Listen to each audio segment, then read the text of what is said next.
Welcome to Fucking Real. I have got two beautiful guests on board today. Having a little bit of a change from the male guests that I normally have. We've got Jen. Welcome back, Jen. Thank you, Dave. And Pleasure to be here. Yeah, and we've got Rayne as well, and it's been a long while since you've been on as well. It has, but I'm excited to be here. Yeah, new studio. Yeah. It's gorgeous here. You've done a really great job. Slowly moving up in the world. Got big plans this year. 2024 is it? Yeah, that's why you guys are on, man. So we're going to be talking about change. Change is a big topic. It's a topic that I've been excited to talk about, and I'm extremely grateful to be able to have this conversation with you two, given the background and the work that you guys do in the community and the clients that you guys have and whatnot. Because change to me has been something that it's a conversation that I want to have for those that are out there that are listening, that are looking for change, how to do it. You know, I guess from my point of view, change in the way of going from like for better. And, around identity, change of identity. Getting unstuck is another way I'm sort of thinking about change.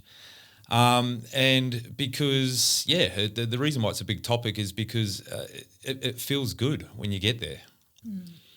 So I want to sort of hear some stories that you guys might have in your own personal journeys, clients that will keep nameless that you might be able to share.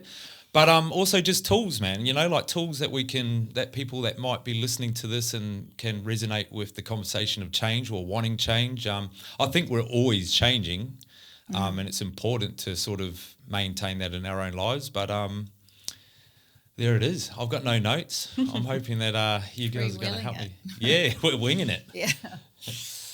Yeah, what do we got? Well, interestingly, just before I came here, I was sitting on I have a 12-year-old son, and I was sitting on the couch with him, and he's just telling me how much he hates school and he has to do it for 6 hours a day, that I make him do another hour when he gets home, and it's just ridiculous, and he just is not normal, and he's so frustrated and angry at me, and I'm not a normal mum, and why did I have kids if I was going to put them through this and not let them play electronics, and I'm sitting there and I'm having this conversation with him about the stories that our brain tells us. It's like, what story is your brain telling you? It's like it's creating evidence that this is so awful and so bad, and it's giving you headaches, and you're and he's 12, by the way, and I go straight into my therapy.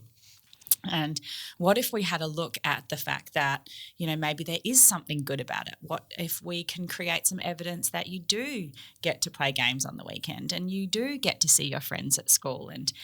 And I'm having this big conversation just before coming here on the podcast. And, and you did say this was about change and identity, and it does start so young. The pain that we have inside of us is so much caused by the stories that we tell ourselves, the thoughts that we attach to over and over again until they become unbearable, right? Until they either rock bottom us, or we realize that we want to make change, but we are so attached to what's going on in our heads.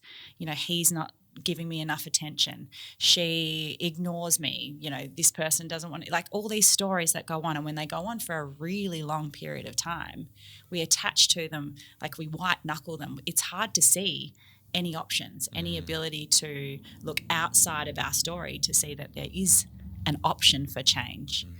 And the first thing I'll say about change in my experience is just understanding that so much of our thought process is not actually real. Absolutely. Wow, there we go. We've started. What a great way to start. Thanks. Yeah, that's awesome. And 100%, I'm right with you. I mean, the thing is, and what you're talking about, are subconscious programs. And that's what's driving us all of our behaviour. And so being able to, of course, that's hardwired in. So 95% of what we do comes from that. And you're completely right. It's a story. But it's a story that we had to make up to cope with whatever was going on at the time for us. It's never, I always say to my clients, it's never what's actually happening for you. It's how you're perceiving it. And, so I guess the way of changing that is to, I think that's the essence of why change is so difficult, because it is your subconscious programming. And and self-awareness that those thoughts are, or those patterns are going on. And you're right, they do start to happen from a very young age. And I find that sometimes you're living in suffering, if that's what we're going to call it, because it's our expectations but I don't know, for me, sometimes you've got to understand what are those expectations you're putting on something, and you can change those expectations. And by changing those expectations, which is change, can sometimes help your mental state, and things are okay. Like, for instance, having a gratitude journal. Does that make sense? With just changing your perspective on fuck, I am okay. Everything's okay. Well, sometimes you might be look, I'm going to use a topic here, but and I don't know, it's because it's just happened recently, and this always happens on the podcast, but my ex-partner and I, there you go, I named it. So we were, just with parenting, and just lately our I've been coming from I've come from more of a safe place, or to try and just be calm in the way of approach. And although she's seen the changes in me, it's sometimes that resistance there of the communication can be broke down from the past. But if you can actually change your mind to fuck, we can communicate right now. There's nothing wrong with communication. Yeah. Or change, I don't know. Well, the thing is, though, that with these stories, sorry, I keep hearing myself. Can you turn me down something? Yeah. I've got this echo in my head. Is that they are just stories. And so when you're, communicating, the stories are literally all past. So they're all experiences we've had. And how we're filtering everything is, oh, I really liked that, I don't like that, avoid that. And that's constantly happening, but it's not actually the truth. It's not reality. Of course, we don't know this, or, most people don't know this. So I always say to people, if you're suffering, it's a lie. It's a story. It's not actually what's happening. Because when you think about it, whatever you perceive, and I had this yesterday with someone, whatever you perceive as being a bad event, that's a great opportunity to question, is it? Because it's only bad because of the meaning you're giving it, and so we use the example of, if you locked your keys in your house and you couldn't get to the meeting or some important event, it's that could be a bad thing. But then if you think about it, what if the universe just stepped in and you're about to get hit by a truck? Yeah. How do we know? Yeah. You can just go with the flow. Yeah. And exactly that, trusting the universe. Yes, because change is actually happening anyway. The river is flowing. Whether you dam it up or not, it's still going to go. And so you're either on board with that, or you can try and go upstream or cling to the bank. And, of course, if you cling to the bank, it eddies around you and you've got chaos. So it's change. Yeah, a lot of surrender and letting go. And the paradox of letting go is surrendering to what is, which sometimes that's the painful process. When something's happening in your life that you think, shit, this is not the freaking life I ordered. I didn't want, this was not meant to happen to me. And then you have to surrender to it. I mean, you can fight it until, you're done with the suffering. But when you open up to all of that, the paradox is you will suffer, you'll feel it all, but then you'll come out on the other side of it and then you'll get what you need. And it's a beautiful thing. But it's you have to have that courage to let go, And I'm going through that right now. Yes, you are. I just, and... Yeah.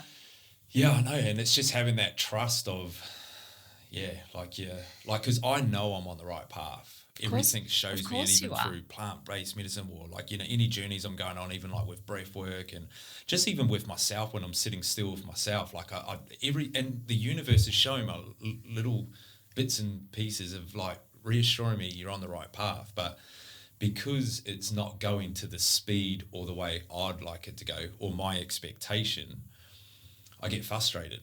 I'm like, fuck, Yes. you know, like, But I think what you said before, like the fact that you're doing all these things to make yourself feel safe, that's another really key component to change. If you don't feel safe, if you haven't built up foundations that you can trust yourself, that if you do decide to become radically self-aware, if you do decide to become responsible for your own reality, trust yourself that you're not going to, you know, be able to cope. Trust yourself that you do have the foundations, whether it be, you know, the counselling, the breathwork, or whatever it is for you, or the community, the friendship circles, the parents that can hold you through that process. Because I know that a lot of people who haven't done, you know, anything or aren't willing to do anything, to actually go, okay, I'm going to start looking at myself here. It is, as you said before, too painful or too hard to even consider going to that self-aware place because they don't have the trust in themselves that they could hold that space or know what to do when they get there. Yes, and it's spot on, and it's the uncertainty. So why don't we change? Because we're clinging to freaking familiarity. I mean, people stay in horrific situations and, you know, it's not fun. Why they do it? Because it's familiar. And people who've grown up in chaotic households where there's been violence and, you know, a lot of stuff going on, they'll create that in their adult life. They'll pick partners that do that, even though they might not want that. Somehow when they meet that person, there's a buzz. Oh, this is my person, because it's super familiar. It's crazy, eh? It's crazy. Yeah. And so then it's about being able to go, oh, wow, okay, if I'm going to, like, change is going to happen anyway. I'm going to be okay through this. I'm just operating, like I always say to my clients, like, you know, a 3 or 5-year-old's running the operation. It's like, you know, we've just got to be a bit kinder to ourselves, you know, and sometimes we're not taught how to do that. We're not taught how to self-nurture that. It sounds like you're doing a great job with your kids, but, you know, so I think it is breaking through and understanding, well, what's familiar, and being honest with yourself about, really, do you, you know, a lot of the times I know at times when I've wanted to change something, you know, if I'm totally honest with myself, I'm like, I'm not prepared to do the work for that. Yeah.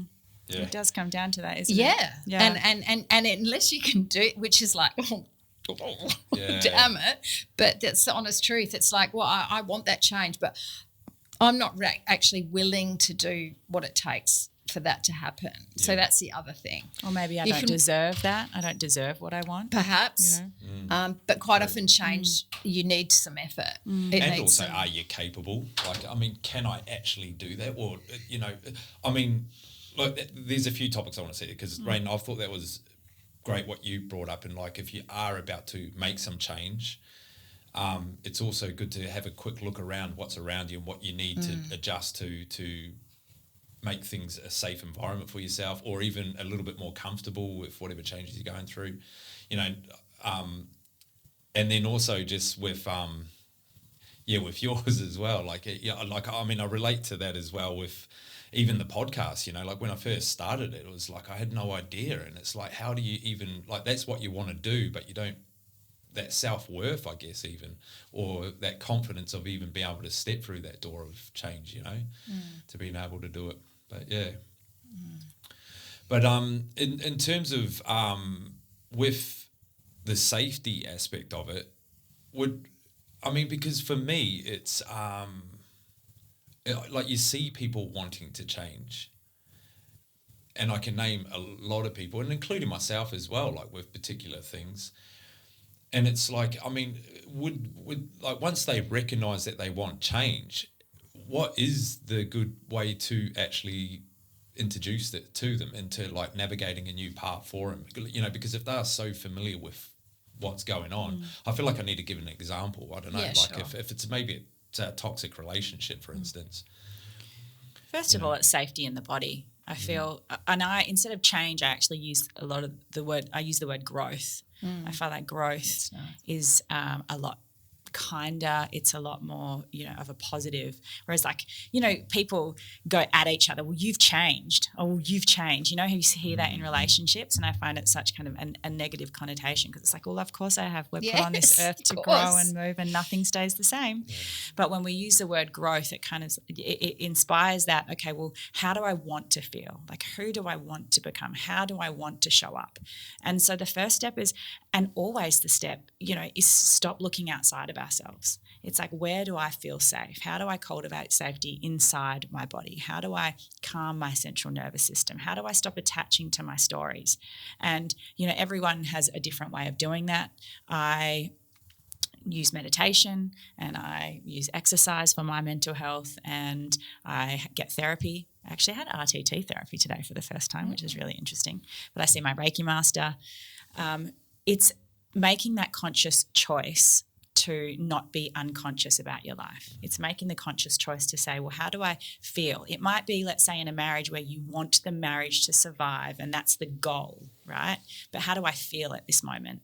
I feel anxious. I feel like I'm getting put down. I feel like my needs aren't getting met. And then the journey goes inwards. Well, how do I start meeting my own needs? How do I start calming my central nervous system? How do I start taking ownership over my own reactions and how I'm showing up every day?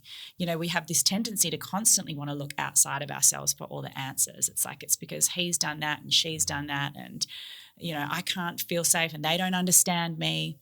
Whereas the question is, well, do you understand you and what you want? Do you actually understand how you're feeling? Do you understand when you're eye rolling and dismissive? Do you understand how you're showing up in this way? Do you understand when your child's trying to get your attention and you're too busy? Like, there's all these things. It all begins and ends with us. And 100%. It's the inner work. It's the grounded work. And that's where you can start to, cultivate this energy of, okay, well, who am I? What do I want? And how do I start growing towards that? Yes, that's awesome, man. That doesn't happen until you're willing to actually recognise that in yourself and willing to put your hand up with that honesty. Yes, because it's so easy to, especially in relationship, to look at the other person and go, well, this is why all this is happening. It's all your fault. And of course, we're all changing. So in a marriage, I mean, if you've been married for 20 years or more, but you're not the same people. And so, I think that that's really difficult. And life in the middle of that is, if you've had children and stuff, it's like you may be not focusing on the relationship or yourself, because I 100% agree with you. It's like, we don't have enough time for ourselves to be okay in ourselves. It's like we expect our partner to make us that. Yeah. And, of course, that's like doomed for failure. But it sort of does feel like, I mean, even when you were saying it, Rayne, with, making all these changes, sometimes it can feel very overwhelming. And you mentioned it before, Jen, sometimes am I even capable of doing this, or am I even up to the task of changing? Especially when you have so many, we've got to understand that everyone around you is invested in a version of you. They understand a version of you. They're invested in getting something from that. So the moment you start to grow, the people around you are like, what are you doing? I don't understand what's going on. What do you mean you're growing or changing or doing something different, or you want something different? I don't understand that yet. And so there's always going to be that pushback when you do start to grow and when you do start to change. And that's the part that also becomes really uncomfortable, because we go, am I going to lose my friends, and my partner's going to not love me anymore? Are we, maybe we've been, a housewife and we're trying to get out in the workforce, or whatever it is. People around you are invested in a version of you. And when you start to grow and you get pushback from that and you feel like you're disconnecting from your reality, it's really uncomfortable. And that's when it's important to have a community, or that's when it's important to have support. But that's the time where you really dig your heels in and you really trust yourself. You have to trust yourself. I'm doing it with a topic that most people can change, that can relate to, and that's giving up alcohol, giving up drinking. I mean, that's so, for me, it's like how I used to socialize or catch up with people, or even deal with my past traumas and dealing with emotions and things like that. And even once upon a time, the thought of giving up alcohol was overwhelming. Like, fuck, what does that even look like? So yeah, I can relate to that. And it is that idea, like you mentioned it then, Rayne, I sometimes wonder what more would we do if we didn't give a fuck about what other people think, Yeah. And because sometimes changes because you're thinking what other people are going to think of you, even though it might be for the better for yourself or your family or And the answer is they're not, because they're too busy thinking about themselves. But yes, exactly. But circling back to that, I mean, you've had a classic example of something that I think heaps of people struggle to do. So how did you change it? What did you do? Oh man, only just because what do I do? Well, there's always. I'll tell you what I've done. There was a point, right, where you went enough or whatever. Yeah. So. Well, there's a lot of things, but the main thing is dealing with your shit, your trauma. I was using alcohol to cover up stuff I didn't even those childhood traumas. Obviously growing up the way I have and some of the things I've seen, there's a lot of stuff stored in there that I haven't dealt with. And so I started drinking at a really young age. And not only that, it was culture as well for me. And because it's socially accepted, everything's fine. You're drinking, everyone else is drinking around you. And then growing up, it becomes really social and it becomes your identity, I guess, as well. But how am I doing it so successfully at the moment is I'd say the main thing is doing the work. You got to, and again, putting your hand up and going, I need some fucking work and I'm going to lean into it. So, and there's a lot of things I do then. A lot of it I share on this podcast and with people and that.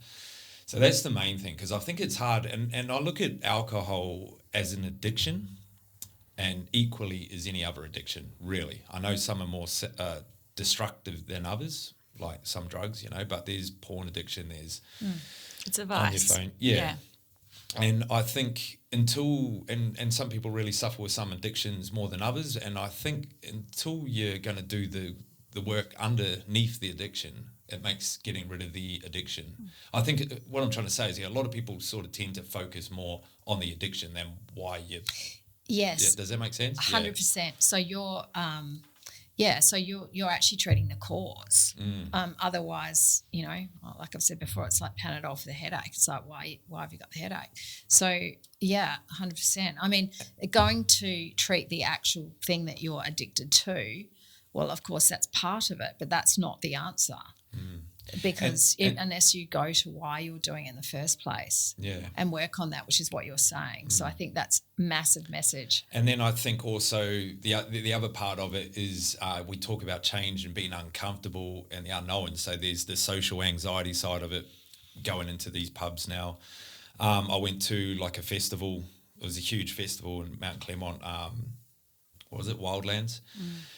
And, that was I had to do a bit of breath work before I went in there, but I've done it, but like, it's also just stepping into that unknown. It's going to be uncomfortable, but if you truly want that for yourself, you're happy to do the work. How did you feel after you'd done that though, about yourself? Well, if you're talking about the festival, I drove there and back and going into if you know my background, it's You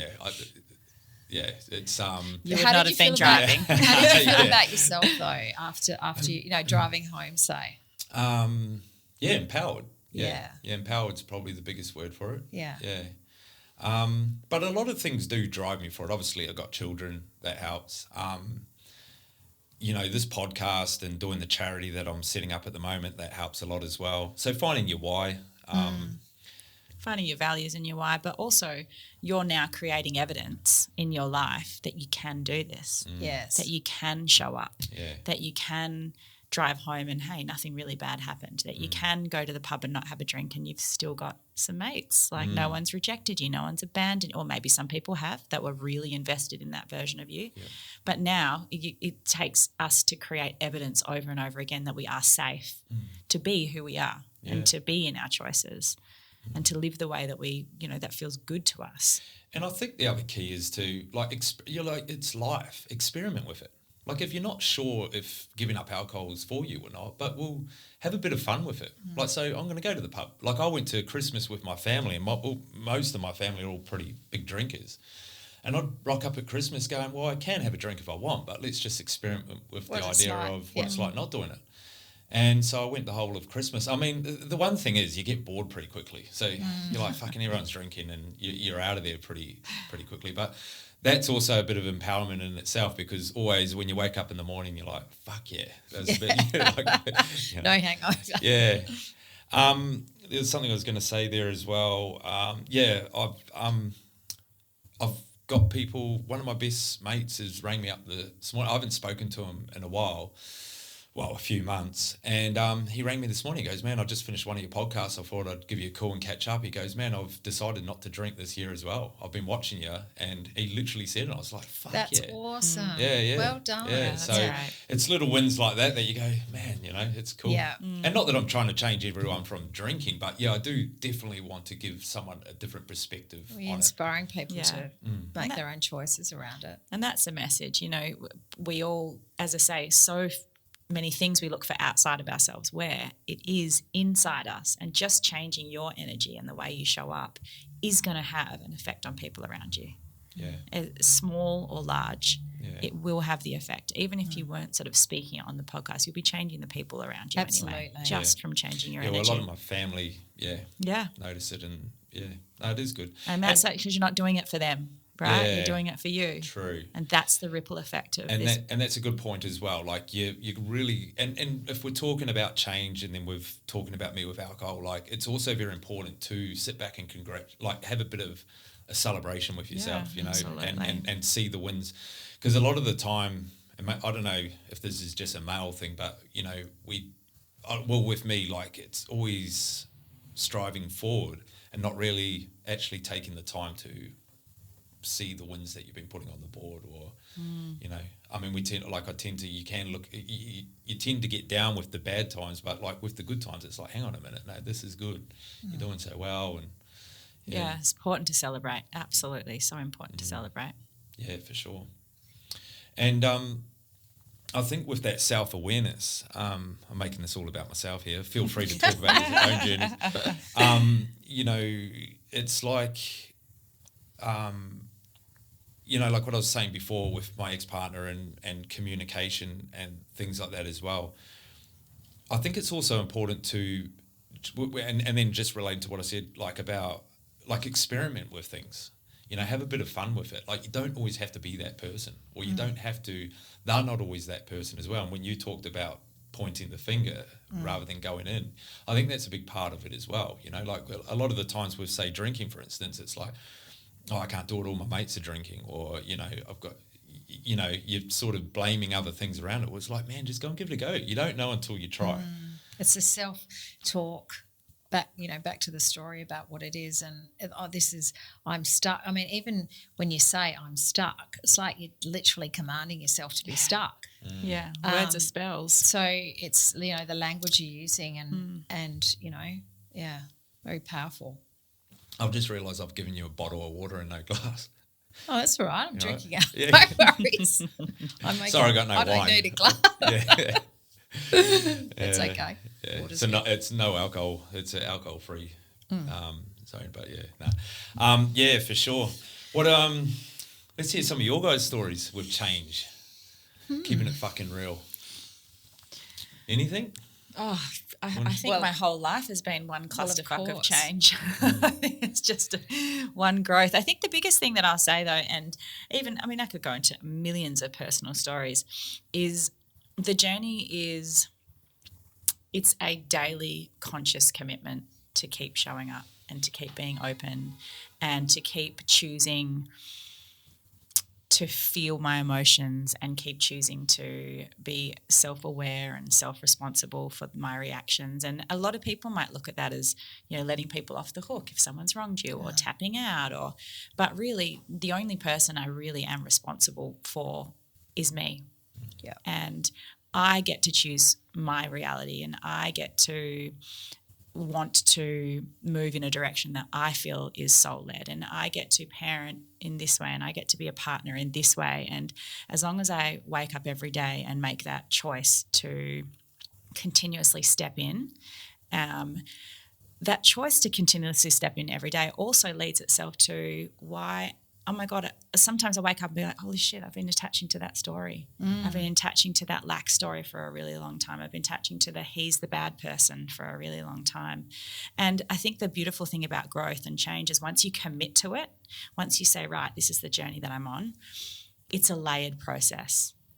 There's no destination, there's no end point. You are constantly unlayering upon unlayer, another layer and another layer.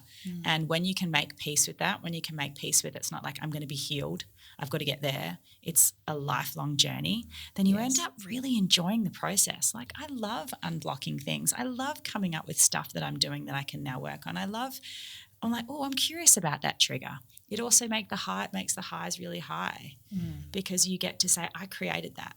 Yeah. Like I'm here because of me. I'm choosing this. And there's been a lot of evolution in my life, and there is, as I say, I coach on it, I live it, I breathe it, and I'm still seeking different therapies every day. It's a commitment. What are some of the things that sort of, I'm going to use the word like centers you back to the now, because I do feel like we can sometimes look too far ahead with things, or that old saying, when I get there, I'm going to be this, and just going back to what you were saying, it's more about like there is no end. It's about enjoying now. It's constantly going. It's like the happiness is in the journey, like the uncovering, the knowing. But for me, it's definitely a meditation, and it could just be 5 minutes sitting there in silence, having a coffee, just breathing, or it is like a half an hour. I put something on, and I'm like, I'm going to go deep into Depends this. How heavy it is. And it's just that for me centers. And interestingly, I've got the kids doing this thing called a Mendy, where they put on a brain, a neuroplasticity, a neurotraining device, and you sit and watch this ball for 10 minutes. And when you are using your prefrontal cortex and calm, the ball rises, right? And then when you're not, when you slip out of that, the ball starts going. So amygdala. Yeah, it is. Yeah. So what it also tells me is I was like, okay, I say to Lux, like take 3 deep breaths now. And he can see the ball just start to rise as his body just settles into the breathing. The ball starts to rise. Wow, that's fantastic. So it's things like that I do, and I'm trying to bring those conscious practices in with my children. I can't get them to meditate. Well, I cannot. What do you do? So with like meditation, I think the confusion around meditation is that there's no person meditating. If there's a person meditating, it's not meditation.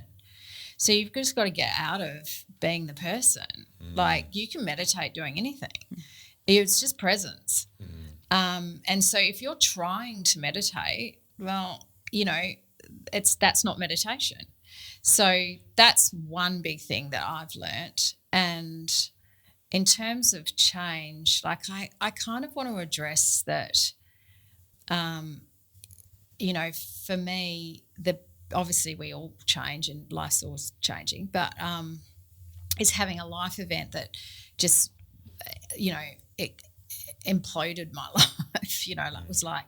So, and I think... Are you talking about like hitting rock bottom? Yeah. Yeah. So, well, my marriage, my husband cheated, and it was just like, oh my God, I was blindsided. It still like affects me now, but we're actually really good. We're not together, but we're good.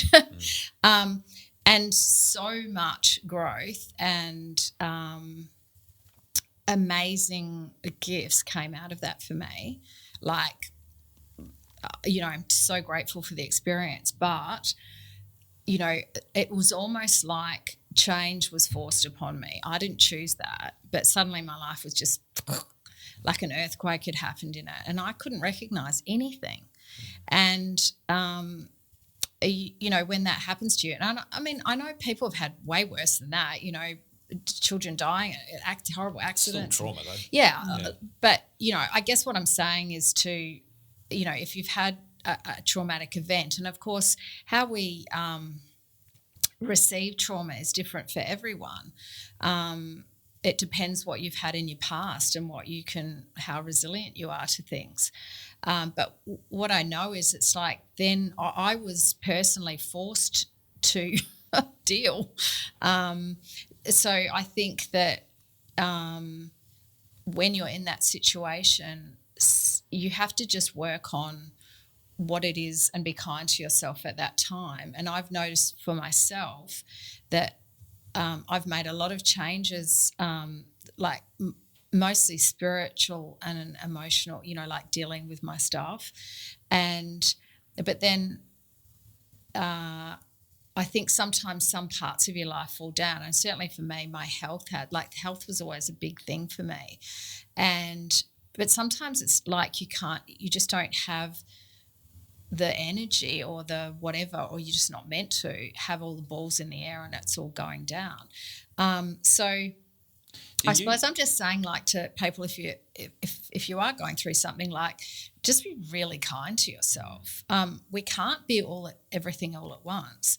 And, sometimes if your business or your work is going amazing, in your health or whatever, but then your relationship's failing or your relationship's amazing and, financially you're a bit shit. I mean, it's like it's just, I think acceptance is one huge thing. Can I ask a question as well? Like, so going back to I've heard the story a few times. Yeah, so sorry. I feel like I'm okay. And probably if you've listened to me before, I've gone back there. But it is a really good. It is a good example. But we're there, like, and going back to also just the universe, and I can also relate. I've got a story I can bring into it as well. But if we're not reading the signs along the way, and sometimes the universe just does go, fuck it, bang, there you go. I've stopped it for you. If it's a relationship or even if it's a job, you're procrastinating. Yeah, I should really leave this job and I should follow my dream because I'm more passionate about that and this is making me miserable. And it's like all these signs come up along the way of like, yeah, go, or here, this is an opportunity. And you just keep missing those signs. And I just find sometimes the universe just goes, you know what, like, there you go. Bang. I'm going to do it for you. I'm going to do it for you. And that's your rock bottom, Put you back on your path, the one that you're supposed to be on. Yeah. But I also think that it's almost for you, your soul is growing, and it's like you would never make those choices. It's like, you just have to get redirected. Yeah.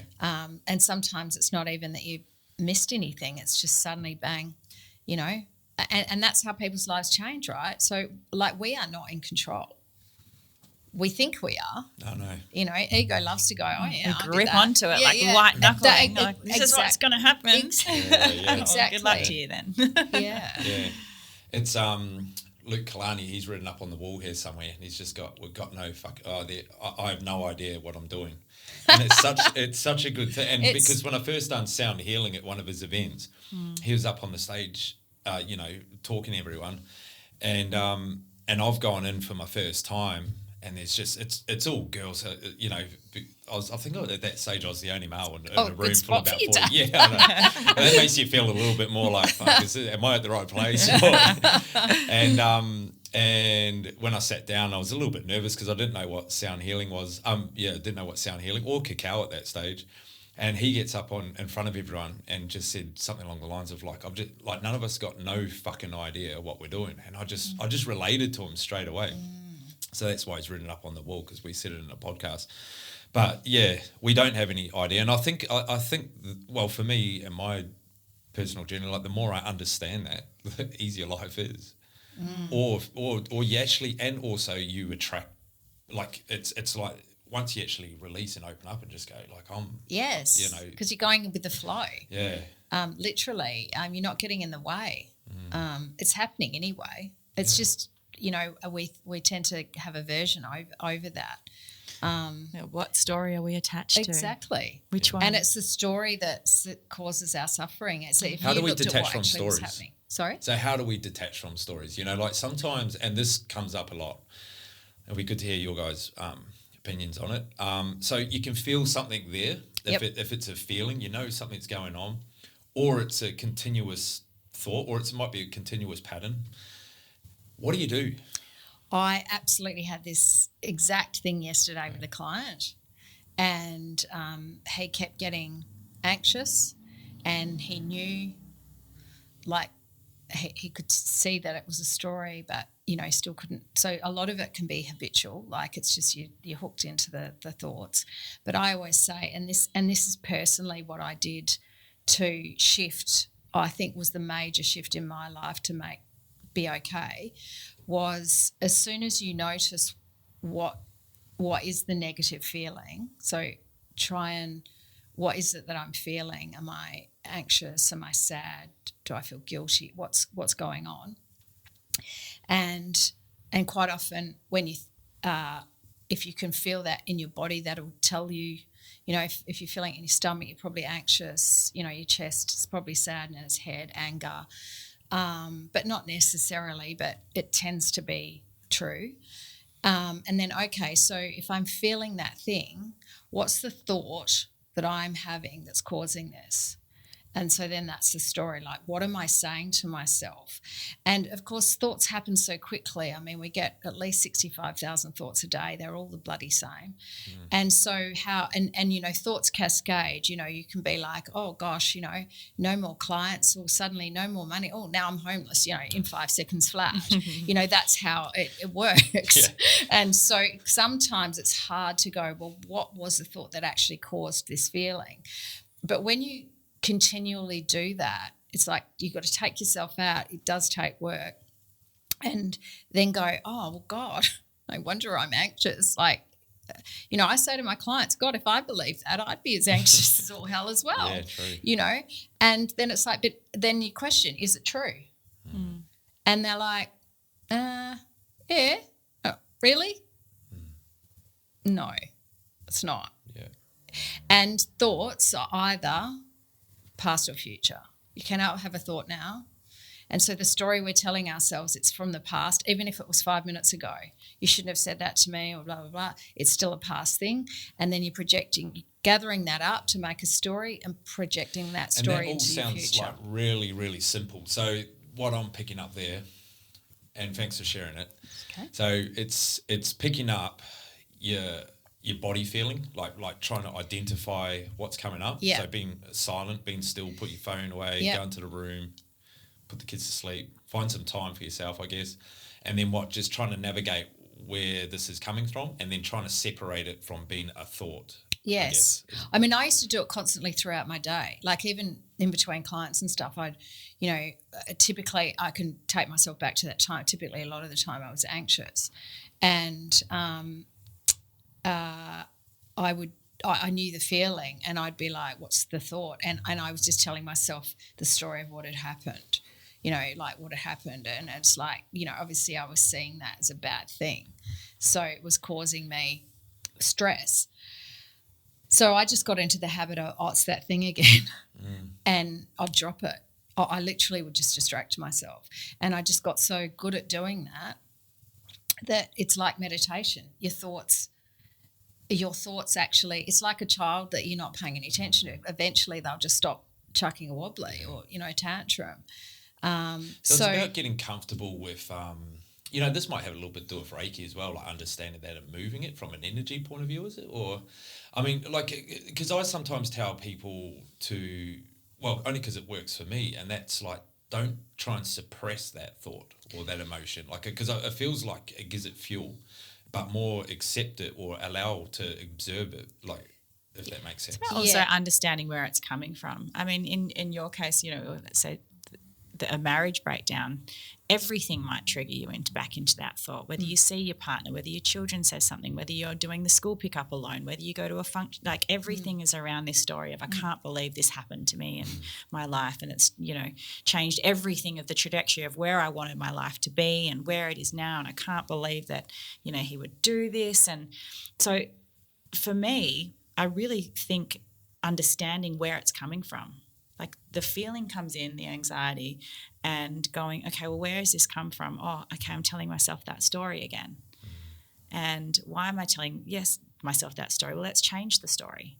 Let's change. Well, I am safe. This is where I am. I'm present. And now I can sit here and start rewriting it. Well, what do I want for my future? What do I want to be? How do I want to parent? What kind of relationship do I want to be in? How do I want to feel in relationship?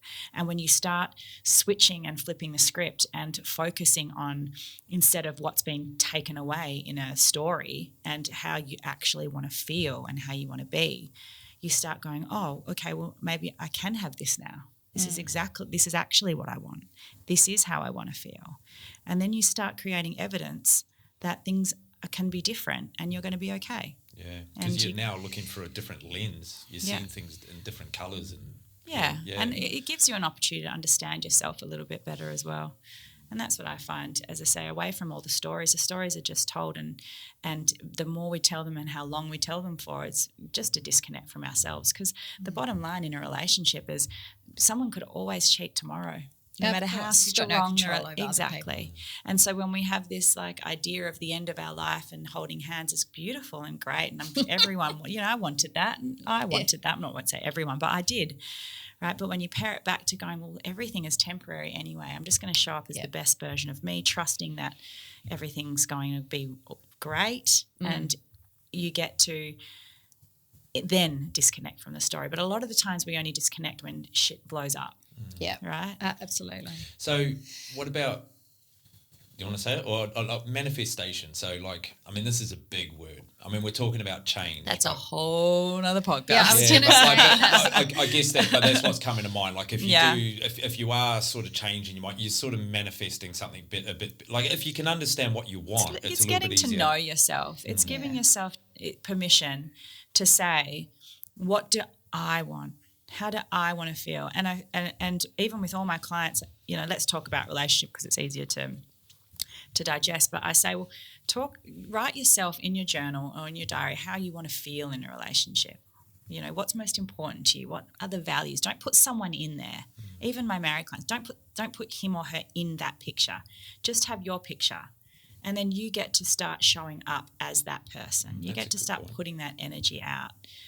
And if you keep unattached from putting someone in there, you stay true to what you want, and you can see red flags and you can understand your feelings better, and it gives you that opportunity to be in touch with yourself, communicate when you're not feeling right, ask the question, well, maybe you said that, but what did you mean by it? Because I took it this way. And it just opens up a world of compassion and not control, but it opens up a world for you to start creating how you want to be in your life rather than relying on someone else and attaching.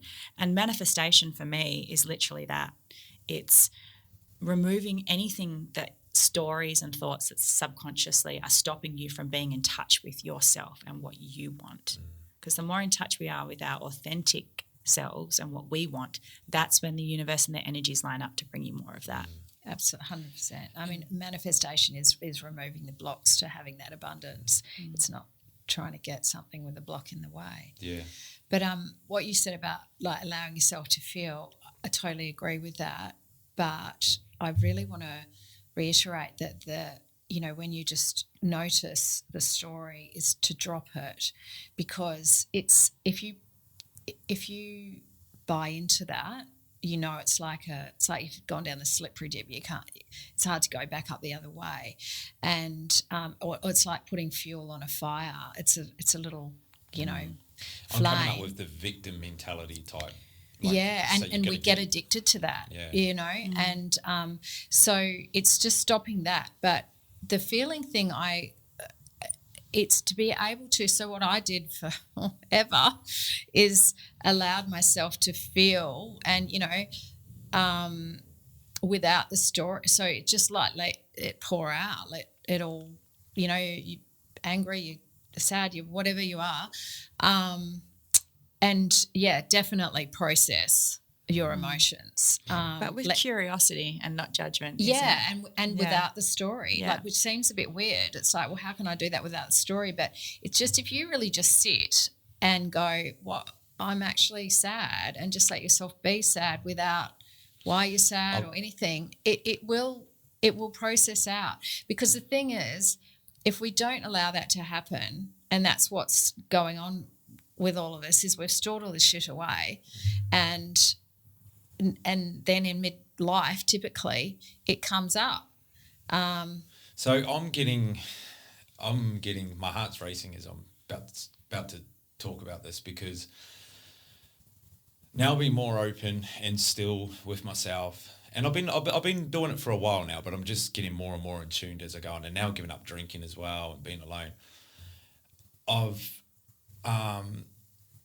like, so I was on the couch. This happened, was it last week or whatever? And I'm sitting there and emotions coming up. Like I haven't cried. I mean, I think I've cried a little bit doing therapy with you, and it took a lot to get there.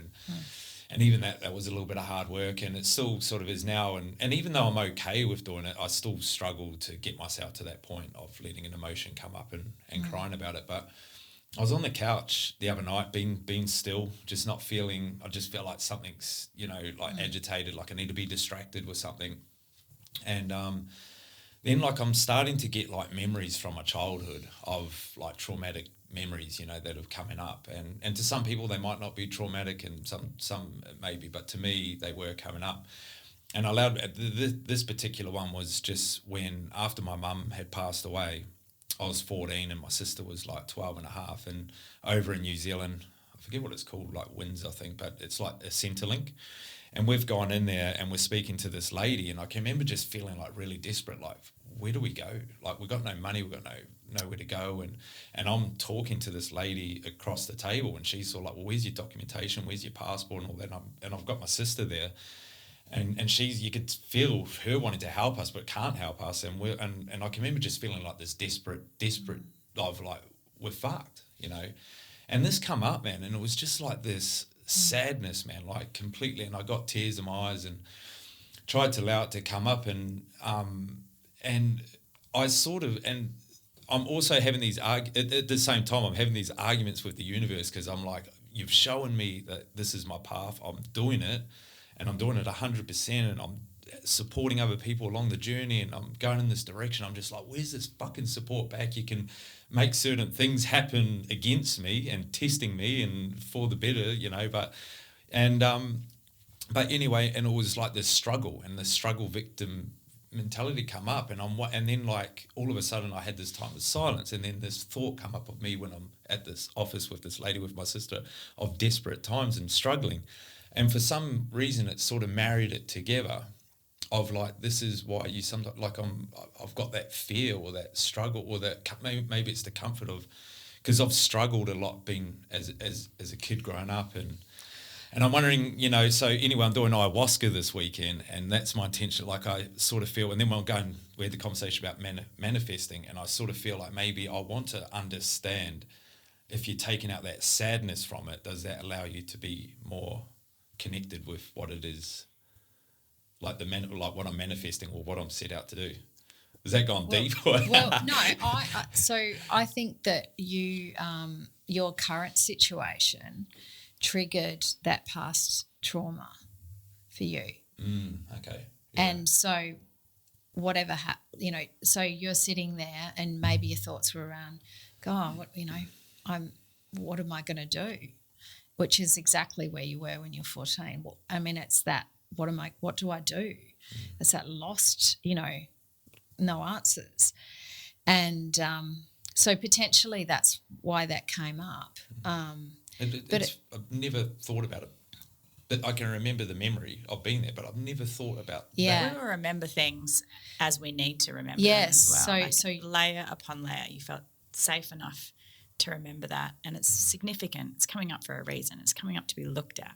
Yeah. And maybe that, helplessness, that sort of desperation, that uncertainty is a theme that, as you said, has run on in your life for so long, and now it's the time to break that. Yeah. Right? You're ready to break that. You're or ready just to look accept, at it. Like it's come up to be healed. So that part of you is like... And then when you look back at it, it's like, you can see where it's like caused dramas or issues in my past with not trusting in like a relationship, or trusting, like when I had a massive business, like it was always like, I never really felt like that was going to be forever. It was almost like the whole time I was running an empire of a business, I was just, it's going to end soon. I had that feeling. No wonder it did. I know. Yeah. So but you can reflect back on it and go, and see it. But I think that what you said about, we have this, we think that things should be a certain way, and so when they're not, but just letting go of what you think should happen, life is so much easier. It's just going with the flow. I mean, it's not easy to do, But yeah, I mean, our agenda. So you're saying, oh, universe, what's going on? Like, you put me through all this, and this. Hello, come on. Yeah. But of course, I've known in certain things, particularly in business and stuff. Your timeline is completely different to what the universe has got for you. Yeah. Like, sure.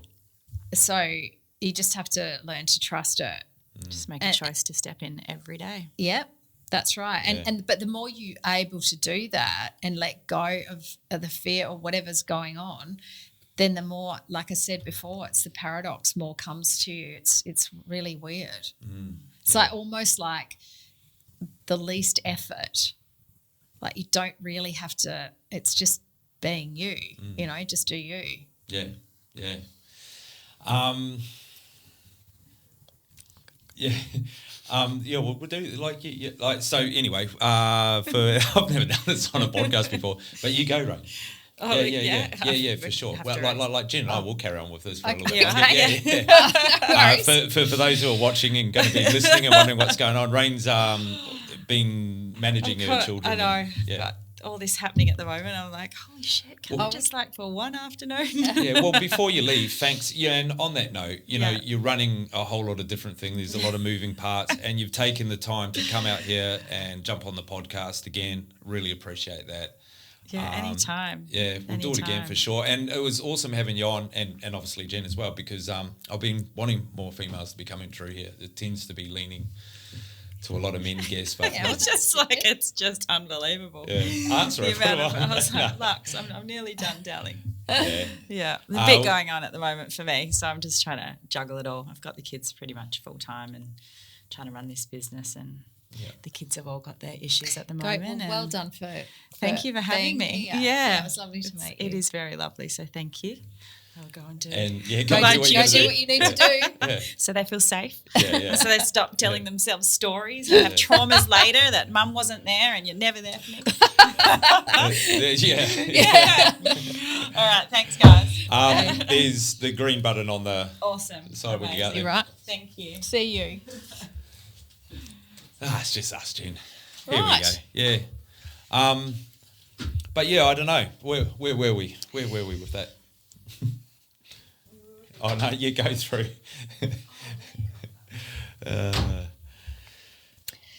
So okay, where are we? What now? It's crazy how, like, when we talk a lot about this change and identity, and I don't know, I'm sort of going back to trauma, what happened with me,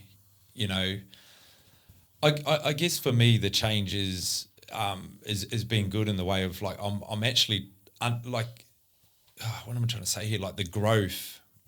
Sometimes you don't get the picture when you're about to change. You don't understand the full story, no. Change is incredibly painful. Yeah. Like, actually, when something's happening, I think actually when it's happening, it's painful. I mean, even when you think about, if you're trying to change your body, say, right, going to the gym and, that's painful. Like, eating this and that and the other thing, I mean, and not, you're sacrificing something.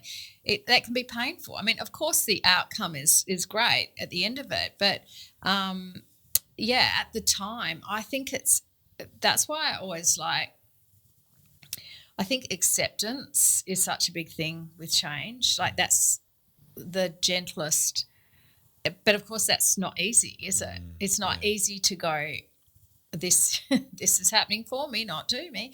It can be, but I think that's the quickest way of getting through anything, is to accept what has happened, because you can't. It's like worrying about the weather, well, you can if you like, but is it going to change anything? And I always, when something, when shit happens or something bad that I perceive, that hasn't worked out or whatever, I always now, when I've kind of over the bit of is go, what's good about this? And so you actually go to the complete opposite, and sit with that until you find it. what's good in like the particular scenario that's happening. Yeah. And because when you think about what the bad thing is, it's a story. And so if you can make up an equally good story about it. Yeah, true. Yeah. Because what is actually happening is, I got a flat tire, end of. Yeah. That's not good or bad. It's just a flat tire. What's the problem? But if you attach then, and then I missed my meeting and I couldn't pick the kid up from school, or whatever's going on, sure, perhaps inconvenient, but is it? What if you're about to have an accident? 50 metres down the road, or I don't know. Yeah. I'm going, and again, just going back to what I was telling you before with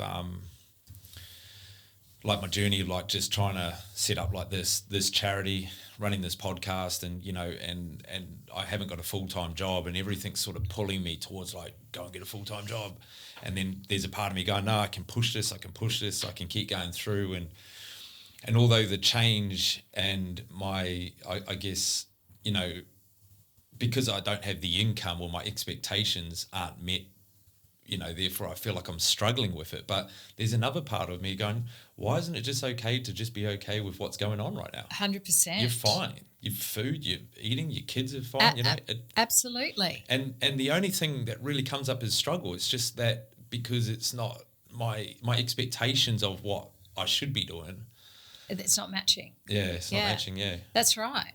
And that's all it is. You're only suffering because it's like you're saying in some form, this is not meant to be happening. And it actually is. So you're resisting what's actually going on.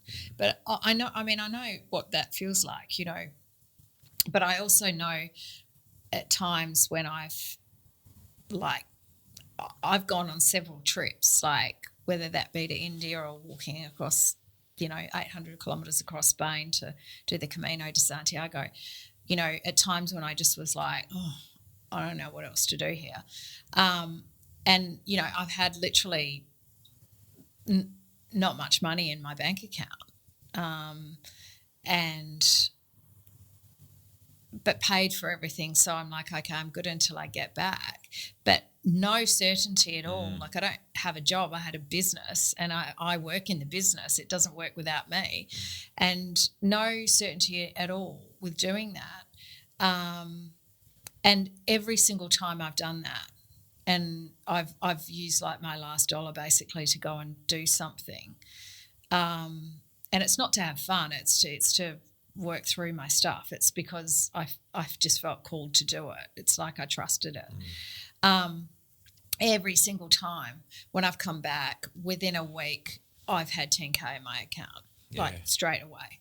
It's crazy. And what is that? Is that just because you're showing the universe like, nah, it's trust. It's absolutely trust. Yeah, and it's I fully believe now, it's happened to me so many times, different things, that I fully trust that. And I say this to people, but of course, we're not taught to trust like this, but I totally trust that the universe has your back. Yeah, well, I'm going through all this at the moment with like how we've been programmed from school to what we eat, food, how we look at money, even relationships. And, it is like you feel a little bit like woo-woo, like when you talk, the universe, like a lot of people, even some of my family, like make fun of me. Hippie Dave but I don't know. It's just I guess when you practice it, or you're open to it or acknowledge, you don't know until you know, and when you know, it's like, But I do have my, even though I say it a lot, it's fucking hard to just trust. Well, it's hard to trust in general, really, isn't it? But I think I know when actually. Prior to my marriage breakdown, we went through a business situation, and were losing. So we were going to lose our house, and I remember like thinking, oh my God, like what's going to happen, like, and being quite terrified. But then I actually started going, oh well. if that's what's going to happen, there's probably nothing else I can do about this now. And I started, at the time it was, had a house in City Beach, and I started going, well, there's showers down at the beach. I can shower there. I had a studio in Subi where I was working from that had a kitchen. And I'm like, well, I can make food there. And, and I fully accepted that I would be okay. I just made a bit of a plan. And, of course, none of that happened. But I thought, you'll get through this. Yeah, it's not ideal. But, at the end of the day, again, I know what it's like to have, the 5-bedroom, 3-bathroom house with a pool and everything. And I certainly wasn't happy then. And I feel when you're in that place of acceptance of that low stage, you're dangerous.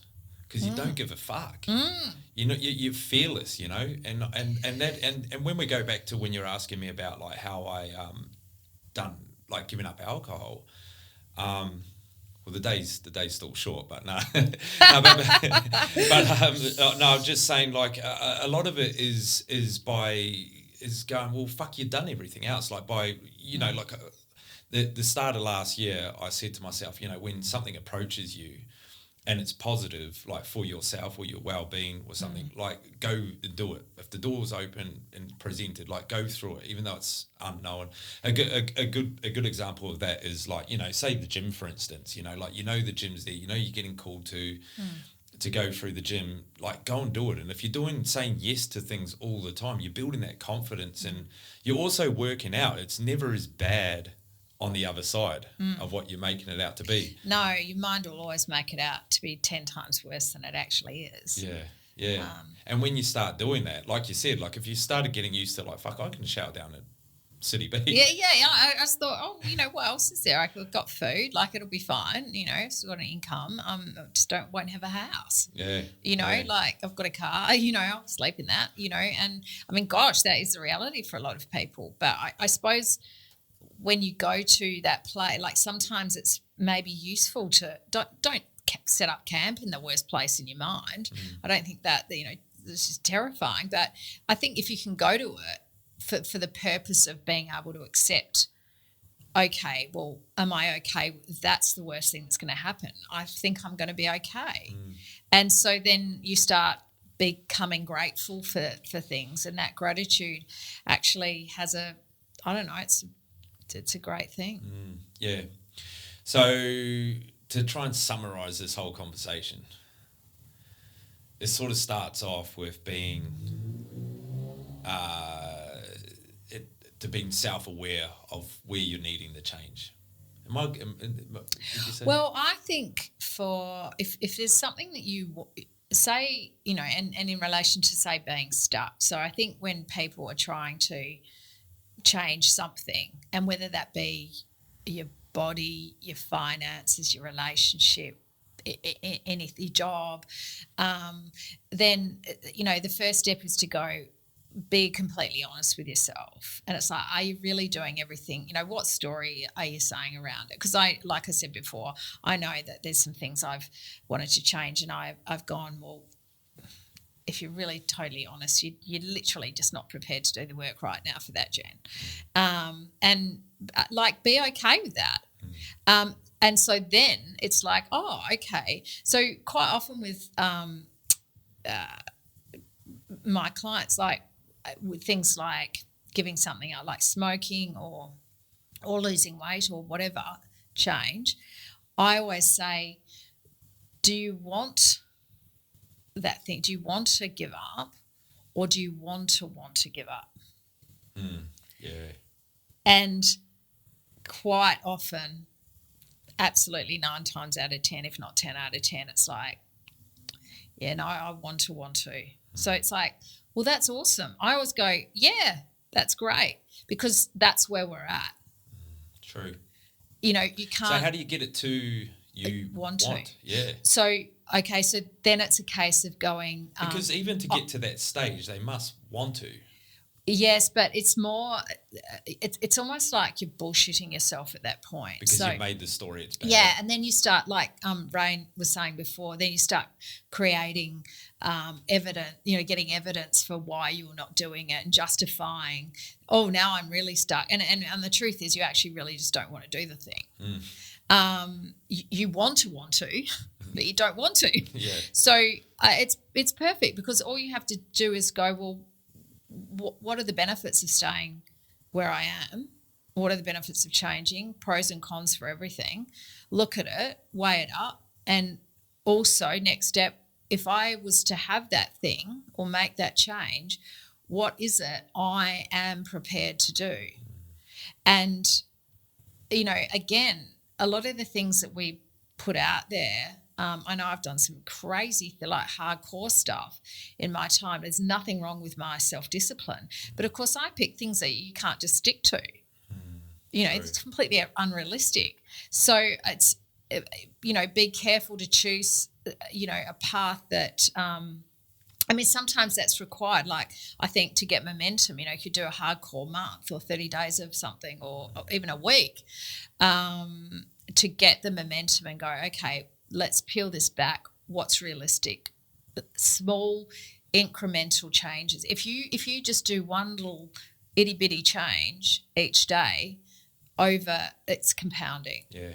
So I think, because otherwise it's going to happen anyway. You're going to change anyway. It's just how do you want that to be?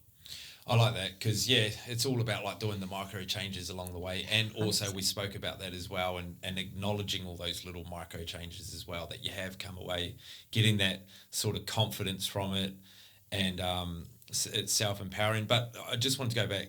It's a shame Rayne's gone, because we keep referring to stuff she said. That's all right. but she, and I think, like if it is, say, smoking or vaping or drinking and that, what Rayne said as well, acknowledge what it is you want to change, and then start going, okay, well, by changing this, it's going to make me this. So therefore I've got to make sure I'm in a circle where I feel safe, or, a big thing for me also with drinking was that,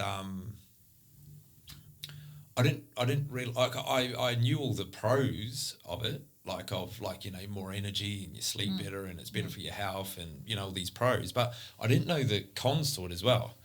Oh fuck, there's those emotions, like what is these feelings coming up, or what's this emotion, or this urge to go and so so I think, like, mentally preparing yourself of what you're going in for change, and making those changes, telling your family, look, this is what I'm thinking of embarking on. And I think that's good. And also, well, what you just said, it's like what you're looking at is it's short-term pleasure versus long-term gain. And we tend to do the thing that we're trying to give up or not do or whatever, because it's short-term pleasure, and we're getting a dopamine hit from it, and it's like, yep, ding ding. And of course the brain is wired that way. It goes, well, that works and that's quick. Yeah, good idea, until afterwards. And so it's to be, don't BS yourself. Like, go like, it's going to be, it will be tough, but it'll be worth it. And have that vision of yourself on the other side of that, but be that person. So it comes again to what you were saying before about identity. When you're doing what it is that you want, whatever the change is that you want, you have to be that now, because you can't be, I'm the fat lazy person and then try and want to go and exercise, because if that's your identity, you'll just want to sit on the couch. Even if you're not that person, you have to start seeing, I'm fit, I'm healthy, I'm energetic, this is who I am, or whatever it is. And that's one thing actually we haven't spoke about, and that's accepting the new you and accepting the new identity and becoming familiar and comfortable with it. I noticed that, again, bringing it back to myself and what I go through, even with going through trauma releasing. sometimes like I've left it. I can remember I've done it with you once with a one-on-one session and had some trauma releasing, and all this weight's gone, and you feel better, and even though you have a bit of a cry and stuff, but you can feel that energy that's left your body that hasn't been serving you. Yes. And then you sort of, I can remember going out to the car and, you know, integrating into normal life and thinking, fuck, you know, was that real? Is that, I'm feeling different, but, you know, you're not accepting. And I think what the big, massive thing of like when you're making change is to accept that this is you. That, you know, this is, well, you know, if you've done trauma releasing, yes, you are feeling lighter. Yes, you are feeling happier. Yes. You know, and that, no, those feelings have gone. Yes. You know, because I can remember thinking, fuck, where's that feeling gone? Yeah. And accepting that. And I guess... And it feels weird. Yeah, it does. Weird. It feels empty sometimes. Yeah, you know? Like, because it is because it's this space is opened up for you. And, I mean, it can feel weird. And that's probably another thing is like, I mean, do you feel the void? Like, I mean, I know with drinking... Yeah, like you just got to accept that, like, this is the choice I've made for myself and the change, and I need to adapt, or adopt is probably the better word. I need to adopt this new me, and it's okay. Yeah. Yeah, I agree. Definitely. Yeah. And I think you know, self-compassion should be a thing too, because like I know, you know, for me certain things have changed for me in a way that I haven't, you know, on a personal level, that, you know, like I said, health-wise, you know, I've stepped on a bit of weight and I'm not happy about that. And, of course, I'm totally responsible for that. But I also know that, you know, that was the result of some coping mechanisms. And I'm like, well, okay, that's what happened, and you know you can choose to do something about it, and it's fine. So I think sometimes there is a side effect of change, and particularly a big trauma. And again, sorry to interrupt, but do you feel the pressures of the position you hold, like being a life coach? So just going on that note of like, yes. yeah, you know, and I think and I think what I'm most proud of is the work that I've done on myself. Like, so I continually clear my shit. If I didn't, I couldn't help people. So, you know, the body could do with a bit of work, but I was always on top of all of that. And with what was happening for me, that just kind of gave way. But again, in relation to this, what happened for me was I lost my identity. So I was no longer that person, and I didn't know who I was. So I, you know, just stuff started, you know, I felt almost out of control because I didn't know who I was meant to be. And actually, I still kind of don't, but I'm kind of really happy with that because it's, you know, you're far greater than who you identify with who you are. Yeah. You know, so I try and just trust that, you know, you know, things are happening the way they are, and it can work in two ways. If I can go back to my own experiences with that, it can work in two ways. Like I noticed, I was at a pub once, and a random guy's come up to me and said, "Oh, you know, you're Dave from fucking Real," and I'm buying a beer. Oh, and how then, cool! Yeah, it was cool. It was, Dave. it was cool. Oh, you're one of my 10 followers now, but I knew him by name. But but like, so I think. One, you can get conscious, like you can go into a bad place with that, or you can look at it as a positive. For me, it was like, that's where I really sort of had to look inside and go, okay, well, what are you representing as now, like with this podcast? You know, people watching this and maybe following you, or, you know, on social media or something, like what are you, what is the position you're trying to hold with yourself, and being true to that, you know. And then I went to the casino with my family, like not long after that, and I just had this thing of like, fuck, you know, is like, what am I, like, should I even be seen here, or, you know, but it's also to be comfortable with who you are, I guess, as well. So like if we're talking about weight loss, for instance, you know, it's only an expectation of what you think others might think about you, or your own expectations, what you think of yourself. Yeah, but Well, on that note, like when I was 20 kilos lighter than I am now, I felt worse about myself. yeah, okay.